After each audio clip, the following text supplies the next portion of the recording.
Medyo paos ang boses ko. At pasensya ninyo ako. Maraming nasa utak ko. Papunta ako dito kung anong sasabihin ko. Puno kanina ang kaalaman ko. Ang problema, nung sumayaw yung magkakaroon dito,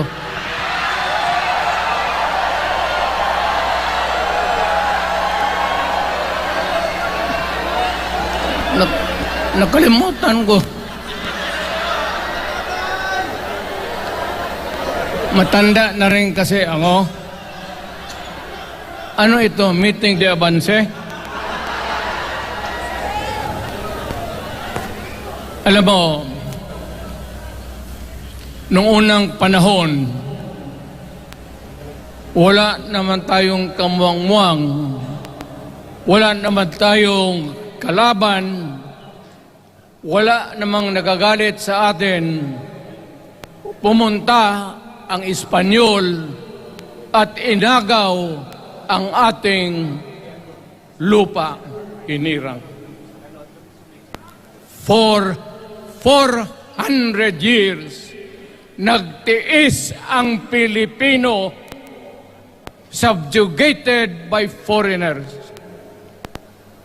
Then, during the American and Spanish War, natalo ang Espanyol at napunta ang ating bayan sa Amerika. Anak ng grabe ang tiis ng Pilipino, yung mga lolo natin, kung gaano na lang sila pinahirapan. Alam mo noon, kung hindi ka magsimba, ay may mga pare nandyan, they know the history of Christianity. Alam mo noon, kung hindi ka magsimba, 10 palo sa katawan mo. You doubt my... Ayan si Father Ivasco, Chief of Staff ko sa City Hall. Siya yung NPA leader doon sa Libungan, may plenum ang komunista. Itong mga sundalo natin, nandito sa harap ko, nahuli yan si Ivasco. At ako naman ay fiscal noon, pumunta ako sa Katitipan para i-administer ko yung oath niya, yung statement niya kung totoo o hindi. Pagkatapos noon, sabi ng mga sundalo, Piskal, papatay namin itong 2 pare. Father Tison, Waray, pati si Father Ivasco. Bumaba yan sila sa Visayas para makigsapalaran sa NPA. Sabi ko, wag, kasi pare yan. Puta, alam mo, ang Diyos nandyan eh. Kung ito lang naman ang prinsipyo, ideolohiya, hindi naman kriminal yan, kidnapper o puser. Sabi ko, kulungin na lang ninyo. So, sa matagal na panahon, sulat siya ng sulat kay Cory. Eventually, na-release yan sila lahat, pati na ang asawa nila Quintanar, yung mga komunista, mga Esparo, nanggaling dito at naging uso sa buong Pilipinas, yung pagpatay. Wala.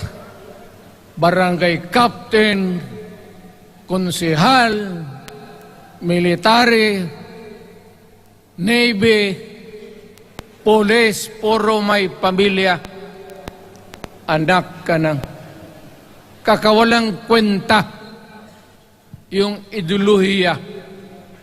Kung hindi mo man lang mabinta sa mapayapa na panahon, so kinuha ko siya Chief of Staff, tapos umuwi siya sa Bohol, naging governor. Pare ito. Nandito siya ngayon, kasama tayo, at maraming salamat.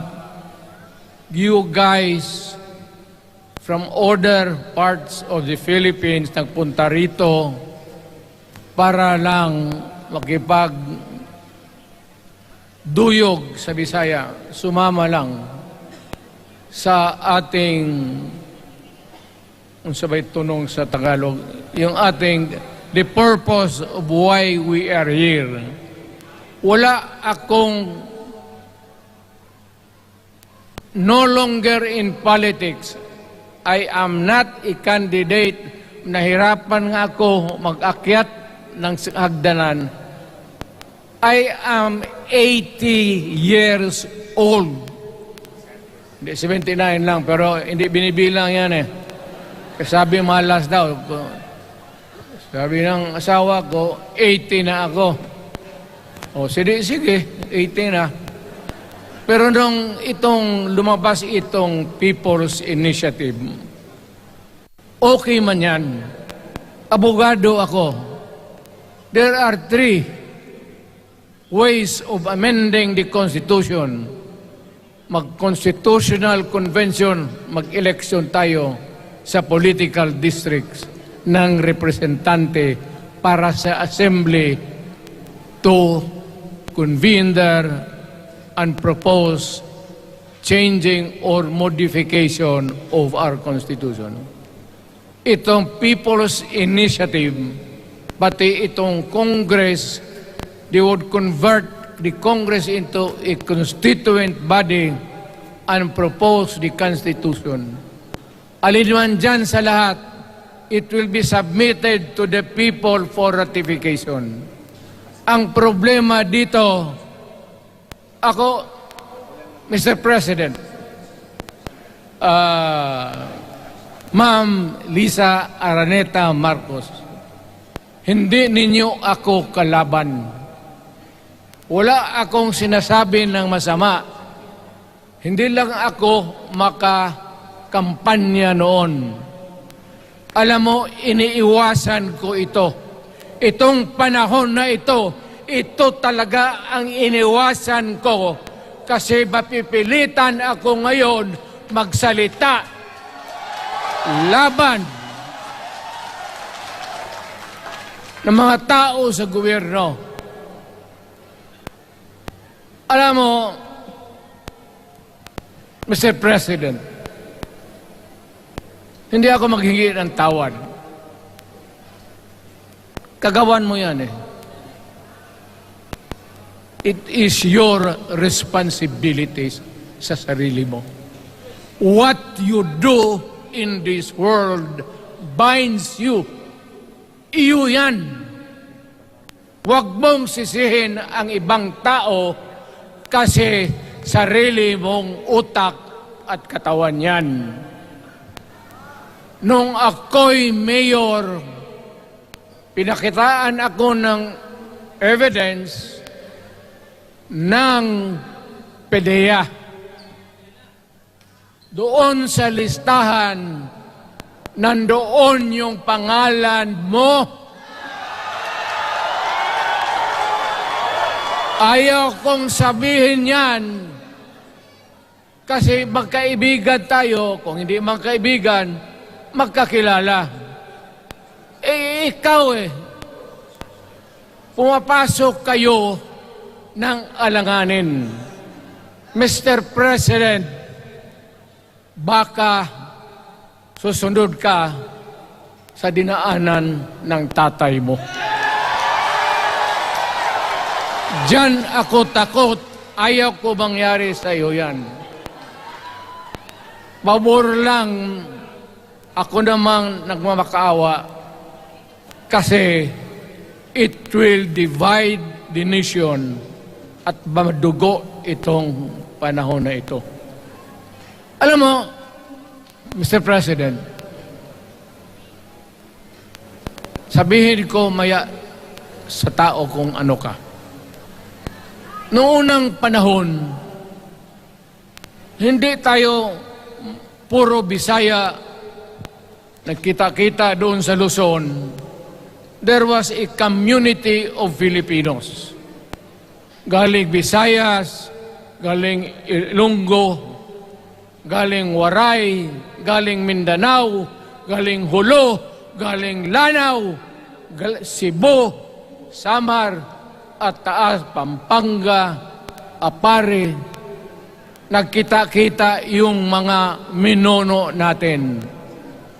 Kasi hinawakan tayo ng Espanyol, pati Amerikano. Nung dumating ang panahon na tayo'y nagkaharap na, sabi ng mga lolo natin, ano ang gawain natin sa bayan natin? Pwede ba tayong magbarangay-barangay lang o magkaisa tayo? Di na bale, iba-iba ang salita natin. It was agreed by the Filipinos then of all walks of life, Mailocano, Cebuano, mga taga Mindanao, they agreed to form a constitution.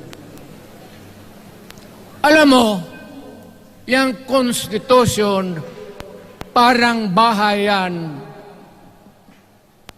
sa tao. May poste.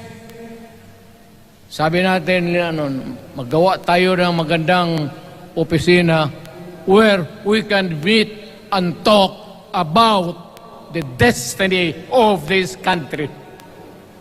Doon, they agreed na may malaking bahay, may poste, mga malaking poste, at may mga muebles at kwarto, living rooms and all. Ang usapan na from time to time, lumalaki na ang bayan at magdagdag tayo ng mga opisina sa mga opisyal. Maganda yun. Bahay yun. Mga sahig, nandyan lahat. Na mesa, desks, chairs and everything. Wala tayong pinag-usapan na sirain yung bahay na yun. It was intended for posterity at inabot sa atin yung konstitusyon na yan. Although it was amended and modified, but it is still the fundamental law since 1935 hanggang ngayon. At what keeps in Ilocano, Bisaya, Waray, Moro, bakit tayo nagkaisa? Magkaiba ang salita natin, ang pagkain, iba. Ugali, iba. Bakit tayo andito ngayon? Dahil sa isang bahay. Yung bahay na yan, yung papel, the Constitution. Ngayon, ang Constitution is supposed to be a permanent thing. Ang batas na binigay ng Constitution sa Congress, sa lawmakers, they can make laws every day, modify, change it if they want, every week. Okay lang yan. Huwag ninyong pakialaman ang Constitution kasi yun ang bahay opisyal ng Pilipino. Anak ka ng... Bakit pumasok sa utak ninyo yung People's Initiative? Anong nakain ninyo? There's nothing wrong with the Constitution right now. The environment in the Philippines seems to be positive, okay. Wala namang problema. Araw-araw, nakikita tayo. Punta Maynila, marami akong kaibigan, mga brad ko, mga classmate ko. Okay ang buhay natin. But suddenly, nandito yung People's Initiative. Alam mo, sa umpisa pa lang, nagdududa na ako. Bakit? People's Initiative manggaling sa tao. Dapat yan galing sa mga purok at doon sa barangay at doon sa DILG, ipasa nila sa syudad, sa probinsya at sa national office. Dito mga congressman,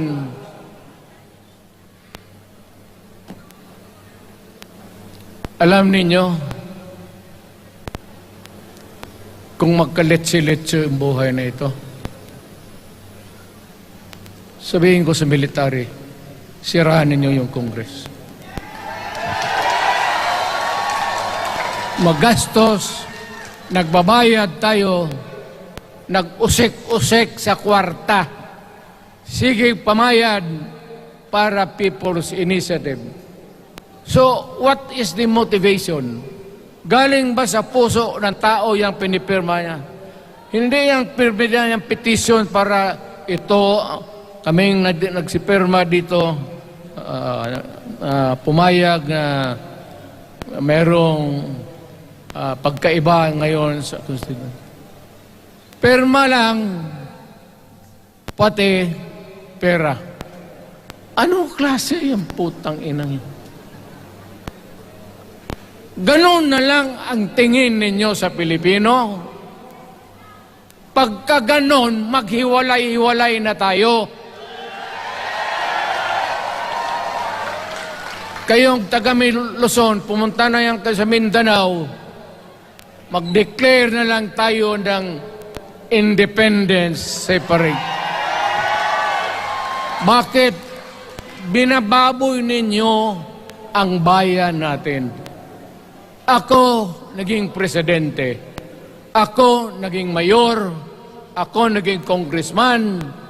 Ang sinasabi ko sa inyo, putang ina.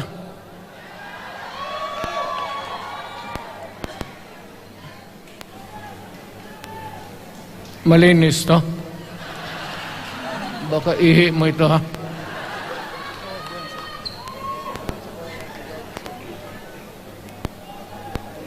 Kakaubos talaga ng laway itong...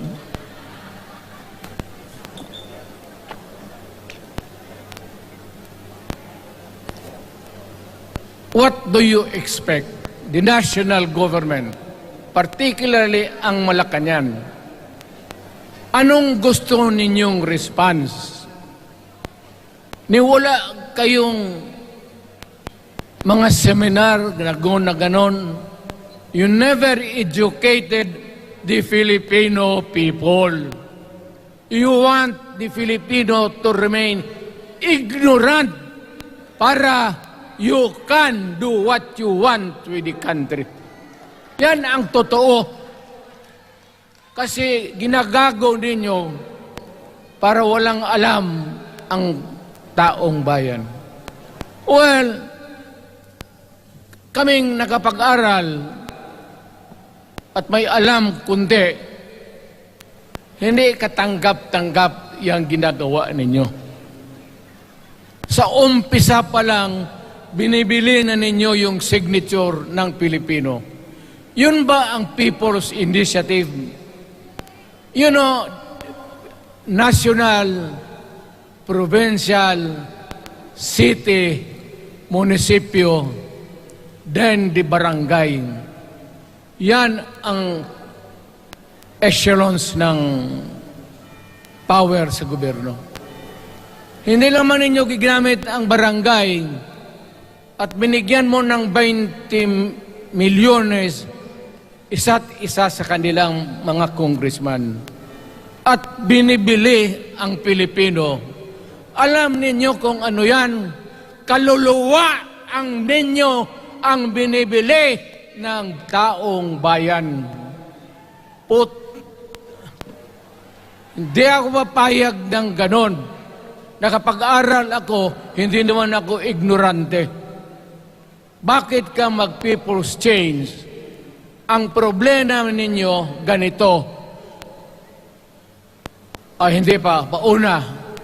Ang malas ng Pilipinas, every president, almost all, pag naupo na dyan sa Malacanang, walang ginagawa kung mag-isip ang mga putang ina kung paano pahabain ang termino nila. That's the problem. Bakit ganon kayo? Ang demokrasya may eleksyon.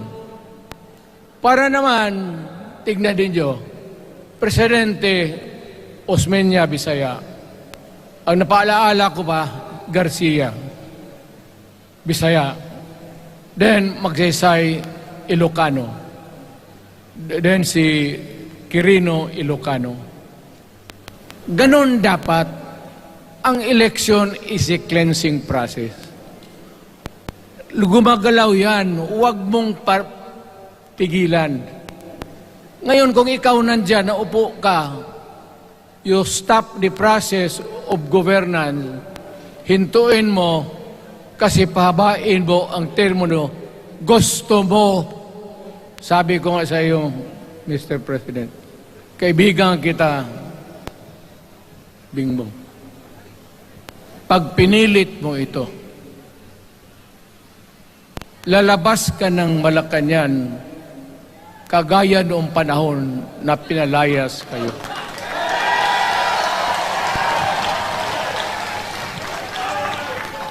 Alam ninyo, kung hindi na talaga ito mapigilan, nandyan ang military pati polis, makinig kayo. Pag-aralan ninyo kung ano yung pinapakain nila sa taong bayan. At pagka nakita ninyo kung ano ang mali, you correct it. Nasa inyong kamay na yan. Ganito yung plano. Presidential, tapos parliament. Ang presidential, lahat kayo, ako, ikaw, lahat, hanggang doon, nagboboto, direct vote to elect a president. Itong parliament, prime minister lang ang magboto, yung mga assembly who are the congressmen now. Putang ina ninyo, wala akong tiwala sa inyo. Wala kayong prinsipyo, bukang pera kayo lahat. Yan ang totoo. Kaya gusto ko,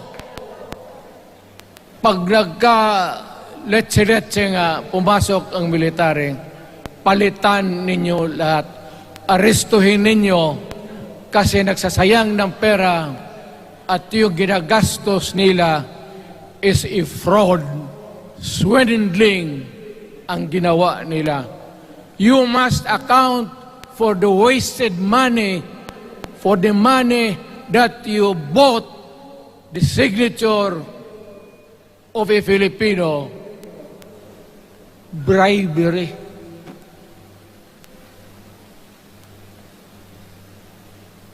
Magdasal lang kayo.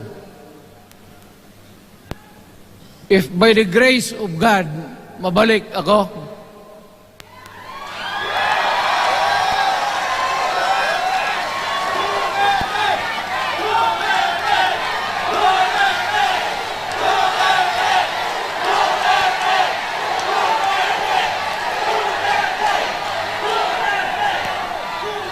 milagro lang naman yan, hindi ba yan totoo? Utang ina kung mabalik ako, arestuhin ko kayo lahat for the swindling of the Filipino people.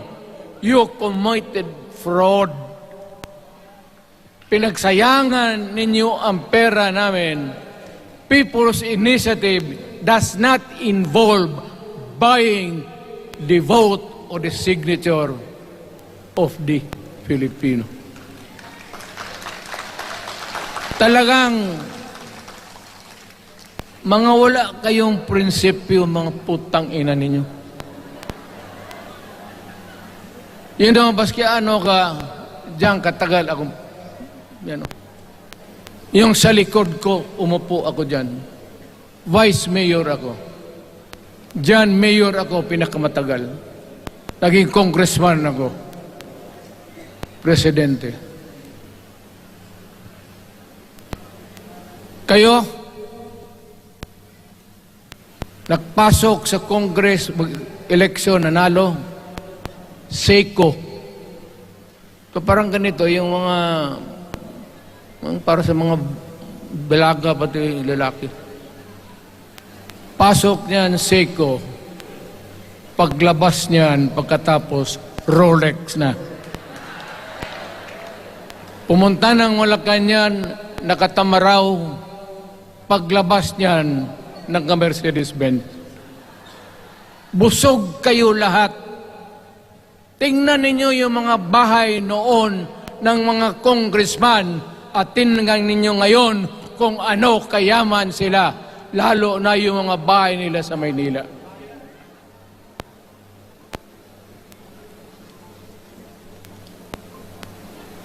Wala kayong masabi sa akin. Alam mo bakit diretsahan ako magsalita?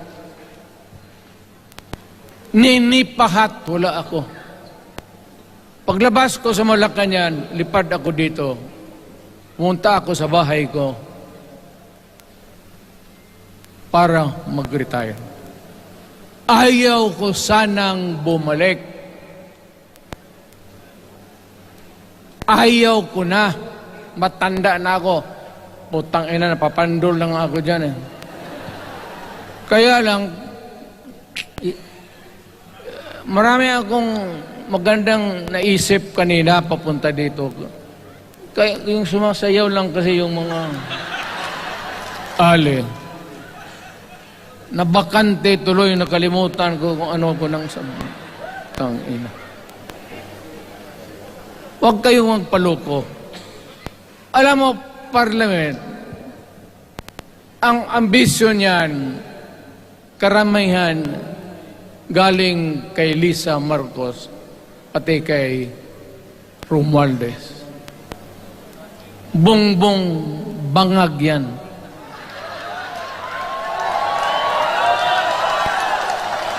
That's why sinasabi ko na sa inyo ngayon, si Bongbong Marcos bangag noon, ngayong presidente na, bangag natin ang presidente.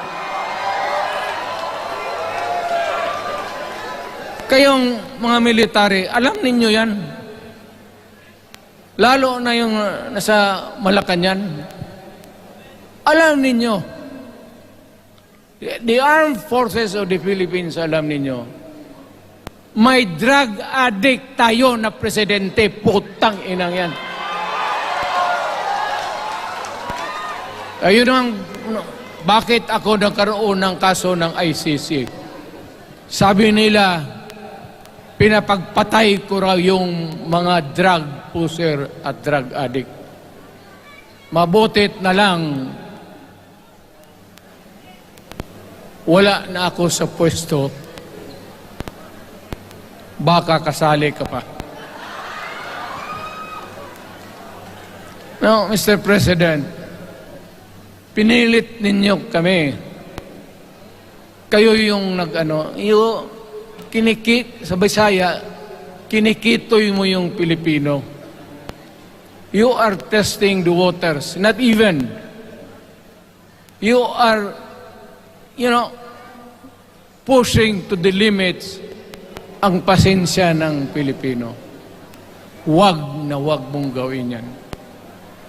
Huwag mong gawin yan, huwag mong ituluyan, kaya magkagulo. Pag hindi namin napilitan kayo sa mga rallies, sa aming mga boses, ang sentimento namin, ako'y Sinasabi.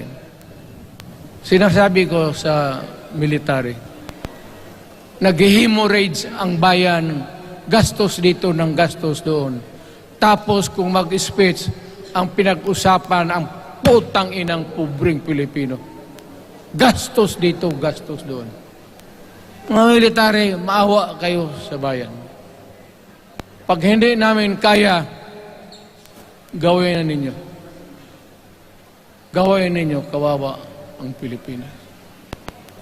Alam mo, presidente, tapos mag-parliament, tumatakbo ng assemblyman o congressman niya si Sandro, tapos ipasok nila sa assembly, gawain nilang prime minister.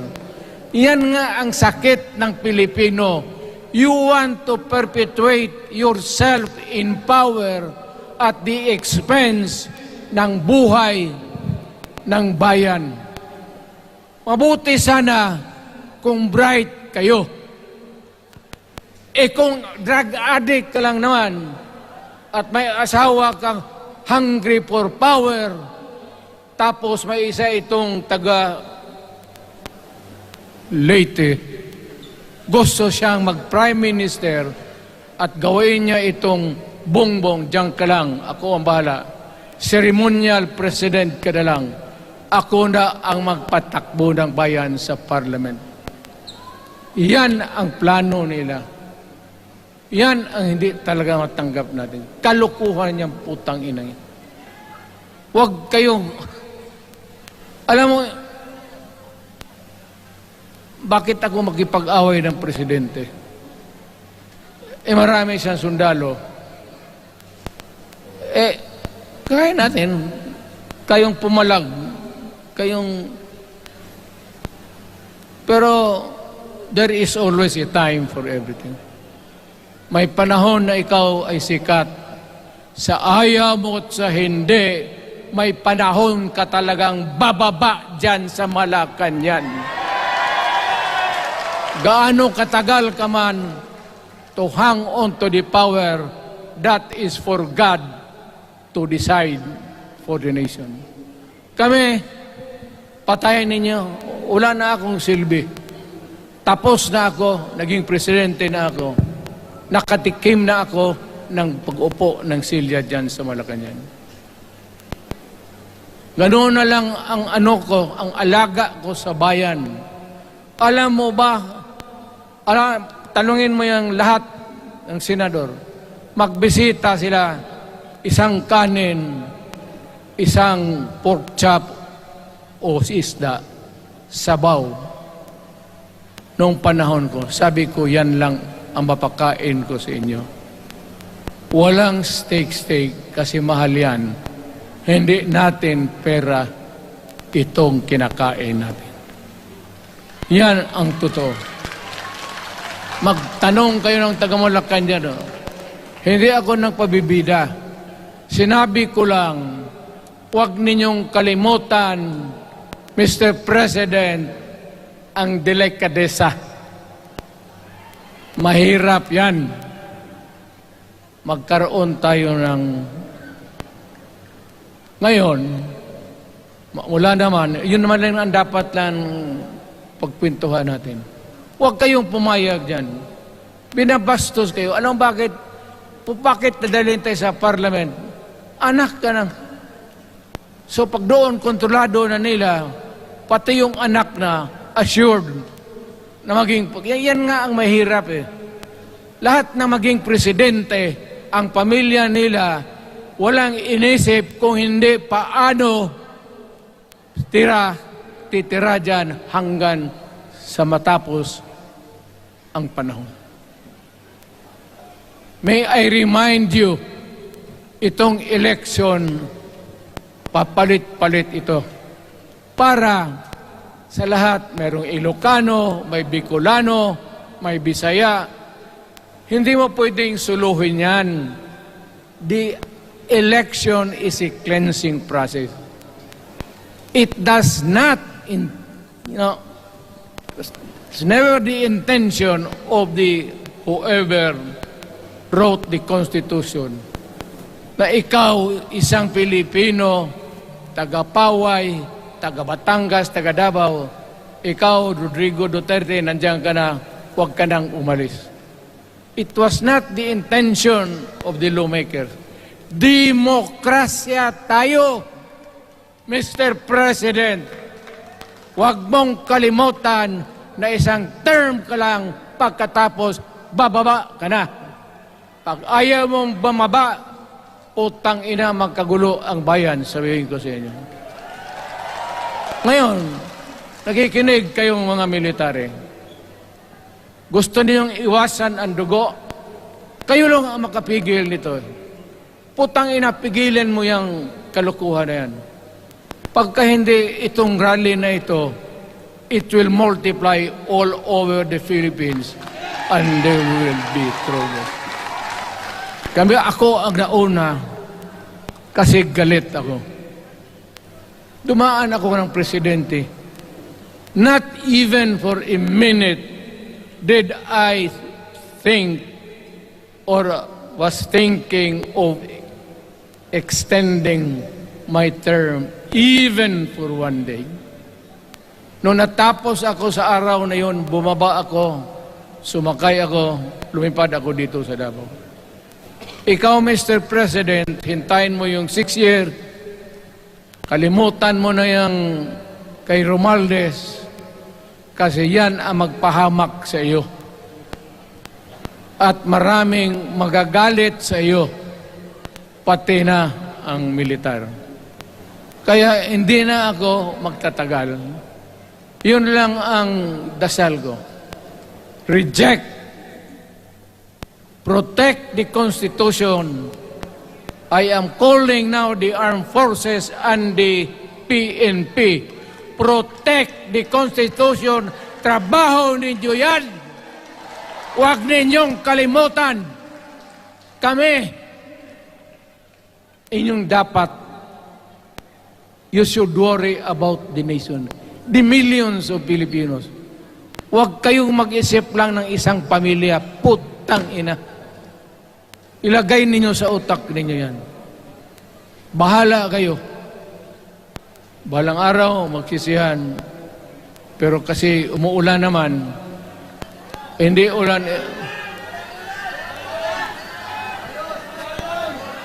Hindi, shower lang yan doon sa Malacanang, ginagawa nila, pasirit doon.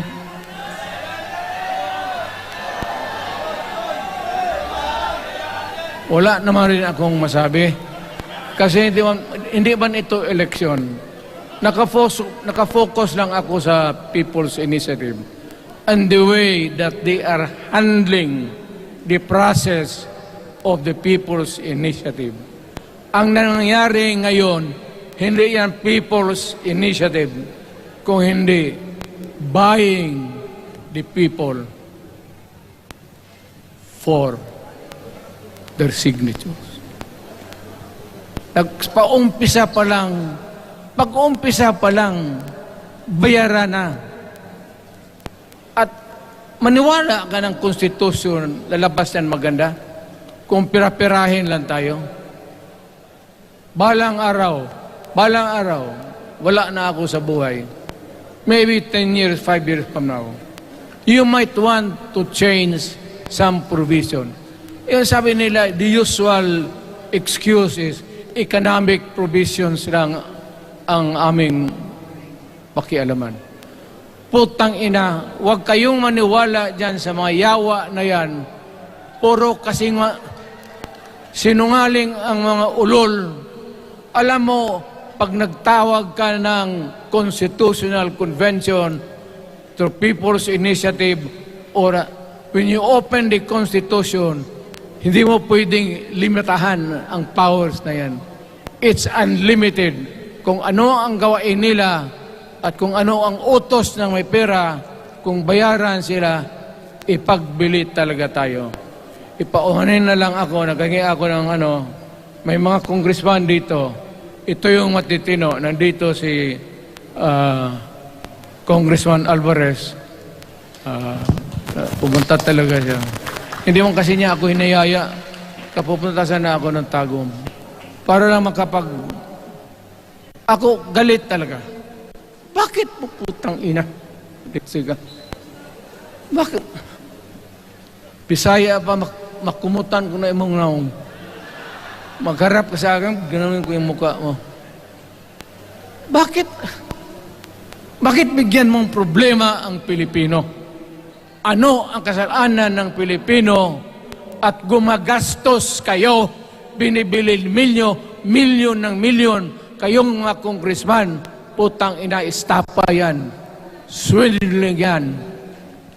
Kaya sabi ko, by a stroke of fate, nabalik ako dyan sa Malacanang. Kayong lahat, kagaya ng Marcelo, ng tatay mo, Bongbong, kayong lahat, congressman, nandoon kayo sa Krame. Ipasok kayo ng 2 taon para leksyon ninyo.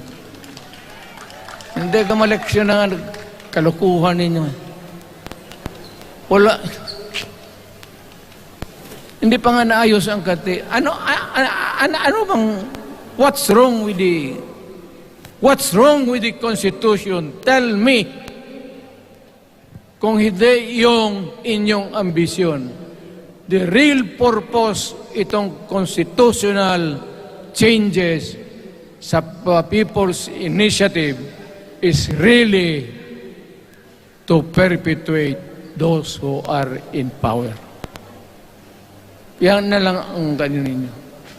Marami akong sabihin, maybe kung patayin nila ako, putukin yung eroplano, wala na tayong magawa.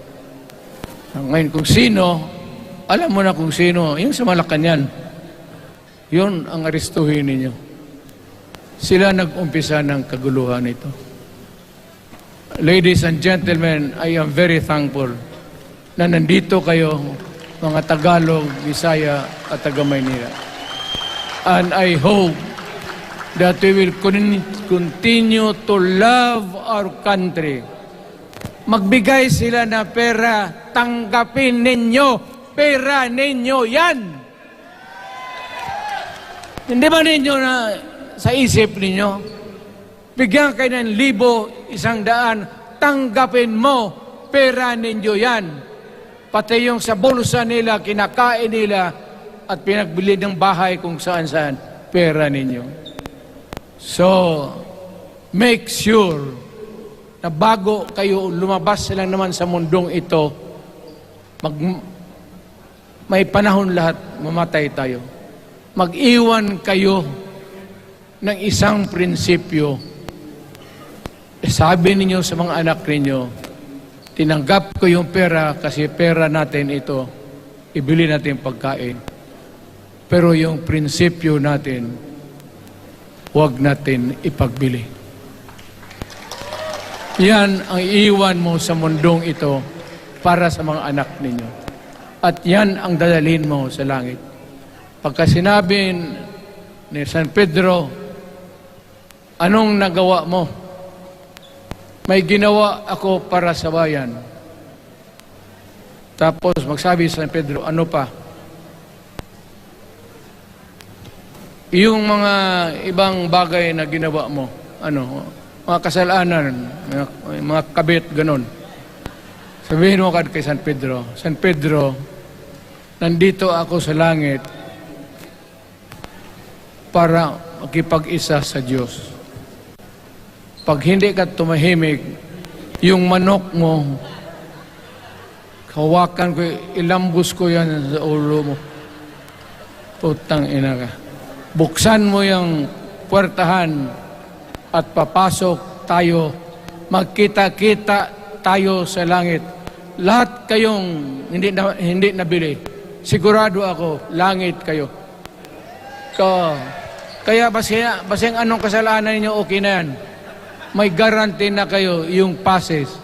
Mahalaga yan as a matter of principle.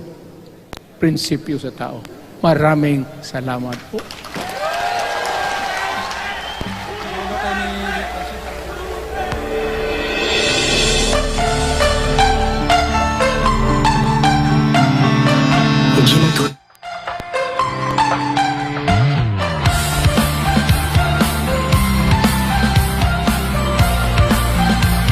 akin. Tatali